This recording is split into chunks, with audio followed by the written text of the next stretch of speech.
Píše se rok 98, století končí svůj běh. V dánské dílně Valdemar Poulsen zadržel na chvíli dech. Chtěl zkrotit neviditelnou sílu, co v drátech tiše spí.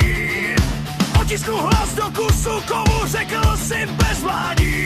Vzal ocelový drát a namotal ho na velký buben.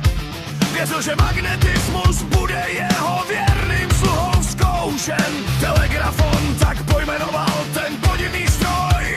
Mezi zvukem a hmotou vyhrál svůj první boj. Je to remanentní kouzlo, ocelový drát. Do magnetických polí začal se signál psát. Bez pásky a bez plastu, jen studený kov. Poulsenův telegrafu dává záznamu lov. Historie magnetismu začíná v látu. Připravte cestu pro digitální éru a její ztrátu. Sleduj ten drát, jak proletí kolem elektromagnetu.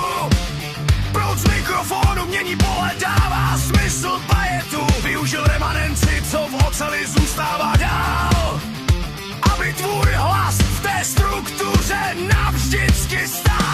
2 metry za sekundu, to je ta šílená rychlost. Musíš s tím drátem hnát, aby zvuk měl svou sytost. Bez plynulého posuvu bys slyšel jenom hluk. Poulsen rval tu ocel, byl to technický kluk. Ale poslouchej pozorně, slyšíš to zkreslení. Chybí tam vysokofrekvenční předmagnetizace. Chybí bias hystereze materiálu, kouše do tvých slov. Bez biasu je ocel krutá, křivka se vlní v bolesti. Ale i tak, ten drát mluví. Od drátu k pásku a pak pevným disku.